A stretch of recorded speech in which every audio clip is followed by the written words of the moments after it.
Орой мэнд хүргээ үзэгчтэй Таны мэдхийн телевизээс эрхлэн бэлтгэдэг цэг таслал хөтөлбөрийн ээлж дугаар эхлэж байна. Тэгэхээр сүүлийн үед бэлэн аргаар богинохоо хугацаанд мөнгөтэй болох гэсэн гинүг хүсэлтэд хөтлөгдсөн 4,000 гаруй иргэн хохирч шүүх цагдаагийн хаалгаар явах болсон. Энэ нь юу вэ гэвэл 350,000 төгрөгийг 650,000 төгрөгийг сая 300,000 төгрөгийг тушааж машинтай, байртай, джип автомашинтай болох хүсэлтэд хөтлөгдөн сүлжээний буюу пирамидын сүлжээний бизнес ловрт мэхлэгдсэн хүмүүс юм а. Ер нь ганц энэ жилч биш, урд урдны жилүүдэд сүлжээний бизнесээр, пирамидын сүлжээний бизнесээр далимдуулан монголчуудыг хохироож байсан маш олон гэмт хэрэгүүд байдаг юм байна. Бид энэ түүхийг эргэн сөхөж замун ямар хүмүүс энэ ловрыг эхлүүлж байсан. Сүлжээний бизнес буюу жинхэнэ утгаараа шууд худалдааны бизнес гэдэг нь өөрөө ямар бизнес вэ гэдэг асуудлаар энэ удаагийнхаа нэвтрүүлгийг хүндэн хүргэж байгаа юм а.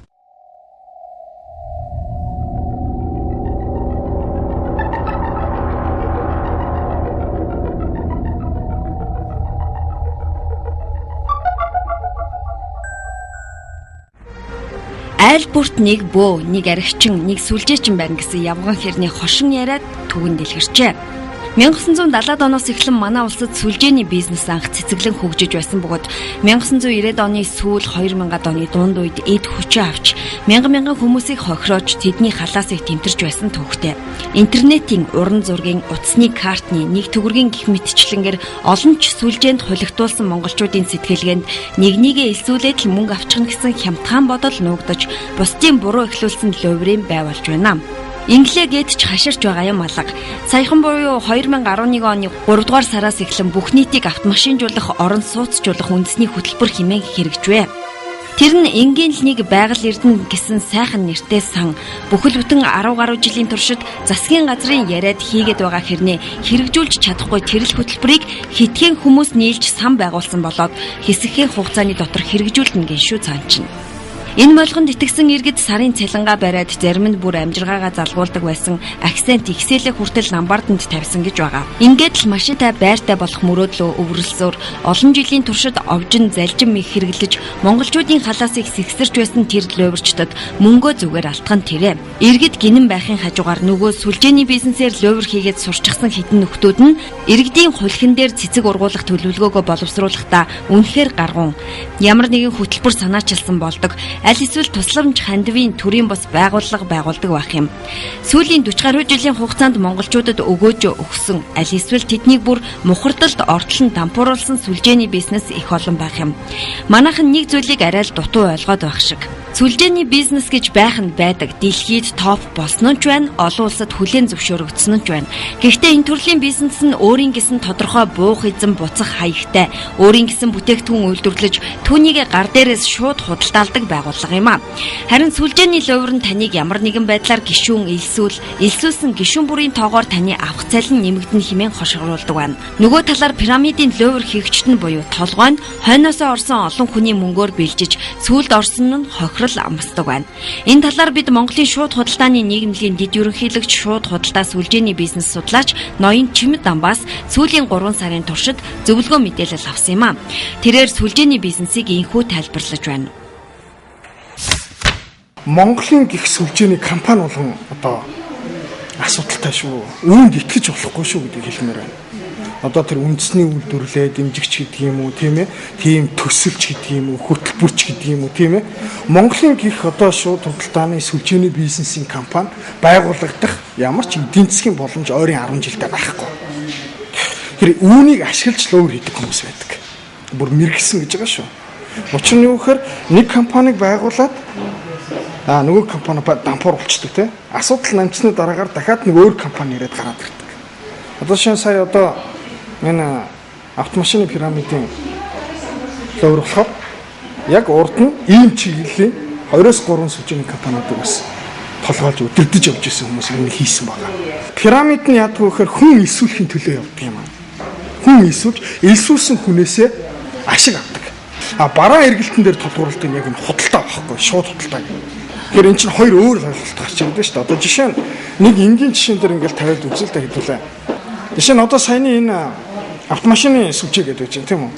Энд Монголын 2.7 сая монголчууд бүгдээр элсэж болох уу? Болно. Цаашаа яах вэ гэдэг асуудал гарч ирж байгаа шүү дээ. Тэгэхээр одоо дараагийн хүн байхгүй учраас гадаа зах зээл байхгүй зогсон байдалд ороод өгсөн ч гэсэгүй доос оруулж байгаа. Гэтэл өнөөдөр зах зээл дээр шууд худалдааны зөв компани гэл ингээл явж байна тийм ээ. Жишээ нь Орифлейм. Орифлеймд Монголын 2.7 сая монголчууд бүгдээрээ элсчлээ гэж боддог юм байна. Одоо өөр хүн эсгүй тийм. Гэтэл тэр 2.7 сая хүмүүс дотор чинь нэг хүний нүрийн тос дуусдаг, уулын бодог дуусдаг, шампунь дуусдаг гэдэг. Тэр дотор бараа эргэлт хийгдээд байдаг байхгүй.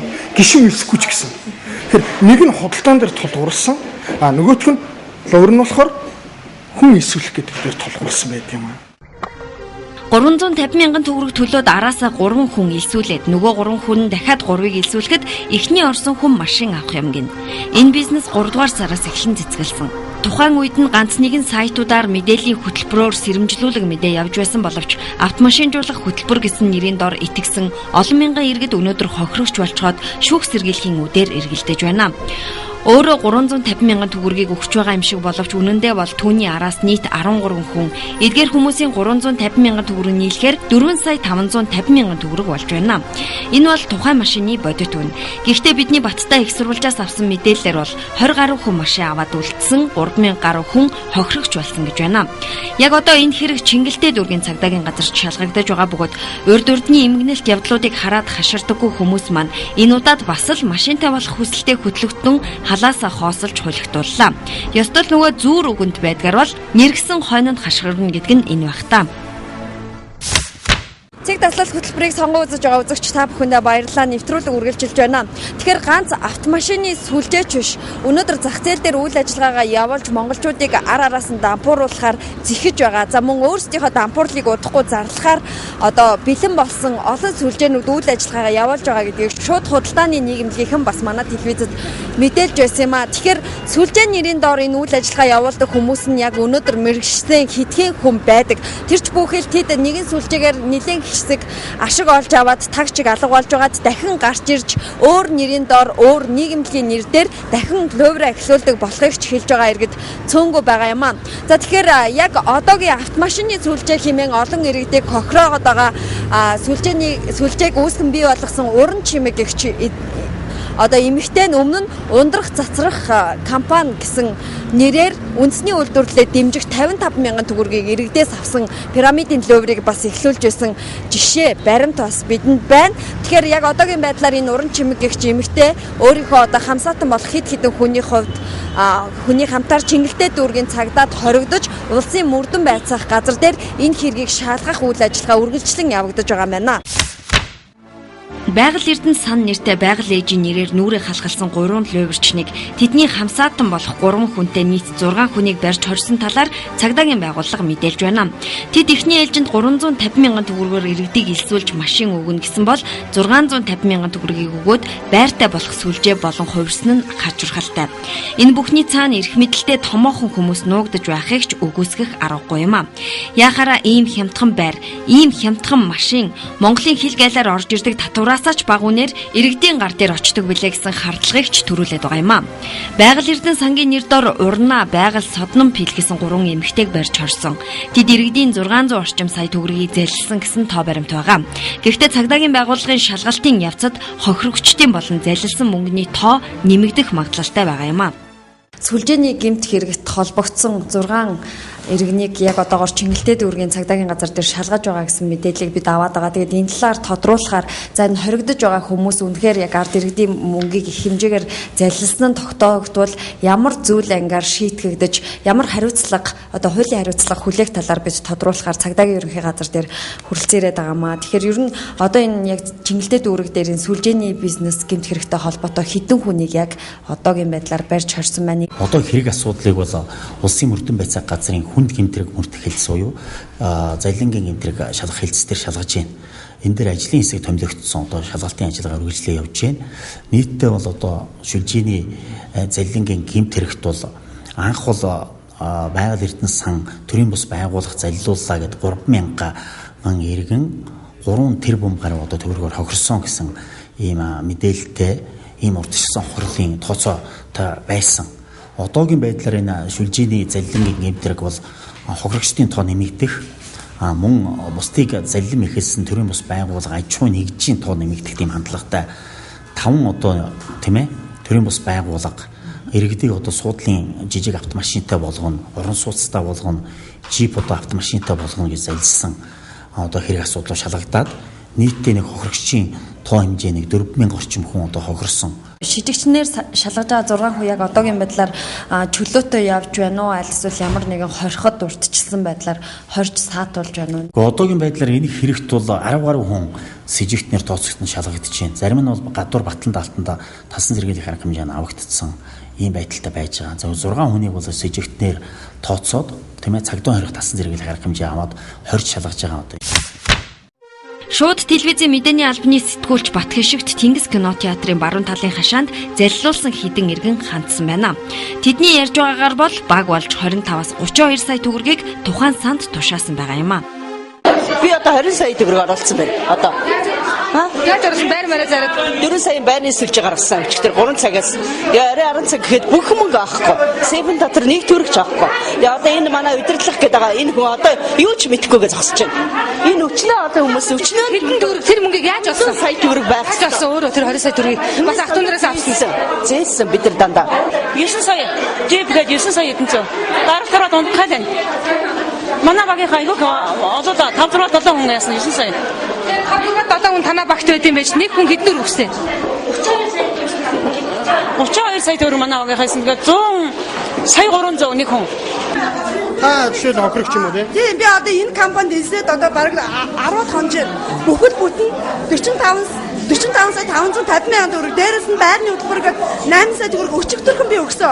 45,550 бид одоо 10 хоногийн өмнө нөгөө нэг яг одоо ингээд эдний шүлжээгийн матриксаараа явах юм бол 4 машинд үсэрчиж байгаа байхгүй юу? Тэрийг аавь ихэд авахгүй бидний хойдлын нөгөө нэг очтой хүмүүс нь ингээд сугалж аваад байгаа байхгүй юу? Тэгэхээр бид нар өчигдөр энэ хүүхөө өөрсдөө мэдээлэл хийсэн бид нар нэг хүн 4 саяар орох юм бол эрсдлээ та нар бүгдээрээ ингээд юу эрсдлээ зогсоогоотой алдагдaltaгүй та нар машин авчих юм байна гэхээр бид нар 4 сая төгрөгөөр орсон чинь 30 минутын дараа бидний тушаасан 124 хүний 5 сая 997 мянган төгрөг алга болцсон. Одоо тэр жинхэнэ захирал нь урнаа гэдэг нэг бүдүү авгаа шаруулсан. Тэгээ одоо ингээд бас нэг нь хин гэдэг байгаль гэдэг энэ 3 хүн зохион байгуулад мөнгөө ерөөсө голдоо хуваагаад энэ ч баахан хор утгаж хин зайлсан мэддэхгүй болгож яа.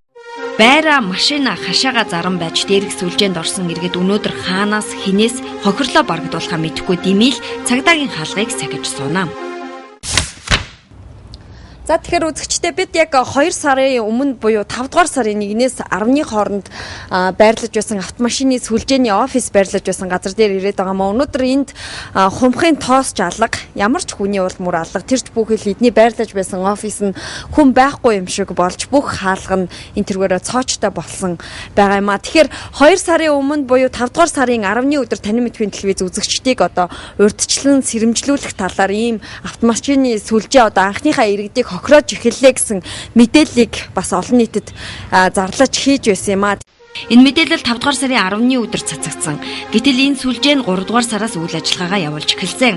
Эхний хохирогчд мэдээлэл өгч гомдол гаргаж эхлэх яг тэр үед буюу 5 дугаар сарын 9-ний өдөр тухайн пирамидын бичиг баримтаа авсан байсан нь бидний анхаарлыг ихээр татсан юм а. Сүлжээний бизнес хуулиараа хориотой байдаг болохоор тэд ямар нэгэн нийгэмлэг төрийн бас байгууллагын нэр хаягийг ашигладаг байна. Яг одоо таны харж байгаа айсуу жаргал гэсэн нэртэй төрийн бас байгууллагын гэрчилгээ тусгай зөвшөөрлийг нийгмийн эмзэг бүлгийн хүүхдүүдийг ном бичгээр хангах сургалт семинар зохион байгуулах нэрээр авсан байгаа юм. Гэтэл тэд өөрсдөө автомашины сүлжээг ажилуулж таксины жолооч голдуу 300 шахам иргэдийг хохироогоод байна. 5 дугаар сарын 10-ны шөнө манай телевизийн байрлал дээрх сүлжээний гэсэн нэртэй нэг эмэгтэй 3 залуу халтаж үүдний жижүүрийг сүрдүүлэн албадын дарга нар руу утас сохиулж сүрдүүлж дарамтлсан явдал болсон. Харин 2 сар хүрэхгүй хугацааны дараа тэдний яриад байсан ард олныг автомашинжуулах хөтөлбөр ловер байсан гэдэг нь олон нийтэд ил тод боллоо. Таны мэдхийн телевизэд мэдээлэл өгнө гэсэн 20 гаруй насны нэгэн залууд мөнгийг нь буцаан олгоод хэрвээ ийм мэдээлэл өгсөн байвал овог нэр гэрийн хаяг утасны чин дугаар бүгд байгаа. Юу л бол юу хийж чадна шүү хэмээн дарамтлсан явдалж гарсан юм. Ловерыг нь илчилсэн хүмүүст тэд дуртай байхгүй нь мэдээж. Гэхдээ мөнгө олохын төлөө бусдын мөнгийг эргэн төлөх нөхцөлгүйгээр залилан хийж авна гэдэг нь өөрөө хүний тэр дундаа Монгол хүний зүйд нийцэхгүй баймаар. Санхүүгийн пирамид, бараата пирамид, өнгөлн далдлагдсан пирамидууд нь ихэнд нь орсон хүмүүс ар араас илсүүлсэн хүмүүсийн мөнгөөр бэлжиж 2-3 сарын дараа асар олон хохирогчдыг дагуулсан жишээнүүд олон байна. Зөвхөн Монголоос гаралтай ихэнх нь зохион байгуулалттай эдийн засгийн гэмт хэрэг буюу залилангаар үйл ажиллагаа явуулж байсан компаниудыг жишээгээр дурдахад нэг төгрөгийн аз жаргалын захиа, Жавхланг бадруулагч, Шин санаа төв, Холливуд, Глобал Ньюс, байгалийн нөхөр сан, математикийн үйлдэлийн шинжлэх ухааны нийгэмлэг, Монголын буддист залуучуудын холбоо, итгэл сан, 2 эрдэм сургалтын төв, эрдмийн ундрах сургалтын төв, оюуны төв сан, элсэн цаг, Дебо, байгаль хязгаарлагдмал хариуцлагат компани, Эмба компани, оюуны зууч компани, оюуны хөтөч компани, Lucky Zone компани, GTD компани, ундрам цацрах компани, даяар хишигтэн компани гэх мэт байна. Сүлжээний одоо гэмтэргүүд Монгол олноор гарах болсон. Та бүхэн мэдж байгаа урд өмнө бол 95-6 онд бол Жавхланг бадруулагч, олимп, математикч тийм ээ. Гэл одоо маш олон сүлжээний залилангийн гэмтэргүүд гарсан шүү дээ. Энэ хэрэгт бас олноороо одоо мөнгө төгрөгөө өгөөд хохирсон одоо иргэдтэй байдаг. Гэхдээ манайхан бол одоо богино хугацаанд, масар богино хугацаанд зүгээр мөнгөө төргөн өсгөж авахд сонирхол. Хоёрт бол бага мөнгөөр одоо автомашинтай болох, орон сууцтай болох сонирхол, иргэдийн хэрэгцээ, дээр нь итгэлийг одоо далимдуулаад ингээд гинт итгээдүүд энэ сүлжээний залилангийн энтерг одоо үлдсэн. Сүлжээний бизнес гэдэг нь хар хиллэг юм. Харин шууд худалдаа гэдэг нь мэрэгжлийн нэр томьёо юм. Монгол улсад анхнаасаа энэ агуу шинжлэх ухаан залилангаар эхэлж олон түмнийг хохироож байсан учраас нэр хүнд нь төдий чинээс сайн биш. Ялгаж, салгаж чаддаггүй, мэдлэггүйтэй шууд холбоотой юм. Хүн элсүүлэх дээрээ анхаарч байна уу, бараа эргэлтэндээ анхаарч байна уу гэдгээс л зөв буруу компанийг ялгаж, салгаж болдог байна. Мэдээж хүн элсүүлэхэд бодлогон чиглэгдсэн бол лувр. Гэхдээ ихэнх хүмүүс төдийлөн анхаарч сайн судалж үздэггүй гомой сүрэг талаас нь хандаж сүлжээ бол лувр гэж ойлгодог байна. Ингэж ойлгох нь ч аргагүй юм. Учир нь шууд худалдаа сүлжээний бизнесийн талаар иргэд, нийгэм, төр засаг тэр чигээрээ төдийлөн сайн мэдлэггүй, мэдээлэлгүй. Нөгөөтэйгүр сүлжээний бизнесийг ашиглаж олон зуун мянган иргэдийг луврдсан пирамид тогтолцооны лувруудтай адилтгаж үздэг. Мөн шууд худалдаа сүлжээний бизнесээр ажиллаж байгаа компани болон гишүүд нь шинэ хүмүүстэй мэдээллийг бүрэн гүйцэд их сурвалжаас нь биечлэн хүргдэггүй нуун дарагдуулдагтай. Шинжлэх ухаанаас хэд тасархаа, үндэслэлгүй хөгжсөнтэй холбоотой юм а. Сүлжээнд ажилладаг хүмүүсийн ихэнх нь өөрийгөө бие мэдэн чаддаг гэд өөрийн олж авсан жаахан мэдээлэл дээр тулгуурлан мэдгүй хүмүүсийн сэтгэл хөдлөл эмоц дээр дөрүүлж сэтгэл зүйн хүчтэй сургалтуудаар урайлан дуудаж хамтран ажиллахыг санал болгохгүй нь нууц бишээ. Монгол улс төдийгүй гадаадын олон оронд шууд худалдаа сүлжээний бизнес, сүлжээний маркетинг нэрээр үйл ажиллагаа явуулдаг олон мянган компани байдаг. Ихэнхдээ мэдхгүйгээсээ буюу дутууд улмиг мэдээлэл авснаасаа болж иргэд хохирдгоо. Компани болгон манайх сайн гэдэг. Гэхдээ өнөөдөр Монгол улсад зөв компаниуд тун цөөхөн үндсэндээ бол 3хан байгааг шууд худалдааны нийгэмлэгийн хэлж байсан юм а. Тэдэнд маш олон жилийн судалгаа, туршлага байгаа учраас хин ямар сүлжээг бий болгож ард олныг луврдаж байсан баримт жишээ нотлогоонууд нь бүгд хадгалагдаж байдаг юм билээ. Ер нь энэ сүлжээний тэр дундаа пирамидын сүлжээний бизнесийг ормөргөө болгож нин даруй арга хэмжээ авч дөрвтойхон бодлого явуулах цаг нь аль хэдийнэ болжээ. Ингэхгүй бол сарын цалин амьдрал амжиргаандаа хүрдэггүй Монголын ард иргэд ажлынхаа хичээлийнхээ хажуугаар орлоготой болох гэсэн гинэн хүсэл мөрөөдлөөр ах トゥ хамаатан садангаасаа мөнгө зээлж өөр тавьж зарим нэг нь байгаа суугаагаа зарж луврчдад мэхлүүлж ханлаа. Мөн үүнтэй холбогдоод сүлжээний бизнестэй холбоотой хуулийг хүртэл гаргаж сүлжээний бизнесийн асуудал эрхэлсэн мэрэгжлийн комиссийг салбараас бүрдсэн томоохон бүрэлдэхүүнийг бий болгох шаардлага гарч ирж байгааг анхаарахад илүүтэхгүй. Одоо ийм байгууллага байгуулагддаггүй маа гэхэд эрт орой хизээ нэгэн цагт магадгүй үүнээс олон хохирогчдыг дагуулсан лувр гарч ирэхээр байгуулагдах нь хууль гаргах нь дамжиггүй юм.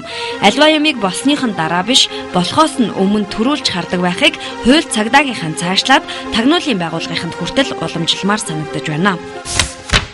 За тэгэхээр үзэгч та бүхэнд хүргэсэн цэг таслал нэвтрүүлэг маань ерөнхийдөө өндөрлөг төхөж байна. Өнөөдрийн байдлаар За ганц автомашины сүлжээч биш монголчуудыг хохрохоор зэхэж байгаа пирамидын чиглэлээр үйл ажиллагаа явуулдаг 40 гаруй сүлжээний байгууллагууд үйл ажиллагаагаа явуулж байгаа гэсэн тоо мэдээлэл байгаа юм байна. Ер нь мэрэгжлийн хяналтын байгууллагууд болон хууль цагдаагийн байгууллагууд эдгээр пирамидын сүлжээний бизнес эрхэлж байгаа байгууллагуудад ямар нэгэн хариуцлага тооцож хяналт тавьж шалгаж шүүхгүй улмаас иргэд ар араасаа хохирч байна. Ер нь монголчууд бид ямар нэгэн байдлаар мөнгө алдсан хойнооч гэдэг юм уу бусдад залилуулсныхаа дараа одоо нэргсэн хойно дилдэв гэдгийн үлгэр болдог. Тэгвэл ийм үйл явдлуудыг болохоос өмнө урьдчилан сэргийлж авах шаардлагатай байгааг бид бас энэ нэвтрүүлгээр дамжуулан сануулахыг хүссэн юм а. Олон жилийн туршид дэлхийд дахинд топ бизнес хэмээн оршин тогтнож байсан шууд худалдааны бизнесийг сүлжээний бизнесээс аль эсвэл пирамидын лувраас ялгаж салгаж ойлгох хэрэгтэй байгааг, ямар бизнест та мөнгө нийлүүлж байгаа гэдгээ мэдэж байх шаардлагатай, мэдлэгтэй байх, иргэн байхыг бид энэ нэвтрүүлгээрээ дамжуулан бас хэлхийг зорьсон юм а. Нэвтрүүлэг маань цуврал болон та бүхэндээ дараагийн дугаартаа мөн адил сүлжээний бизнес, сүлжээний луврын талаар хүндэн хүргэх болно. Өнөөдрийн нэвтрүүлгийг сонгон үзсэн үзэгч та бүхэндээ баярлалаа.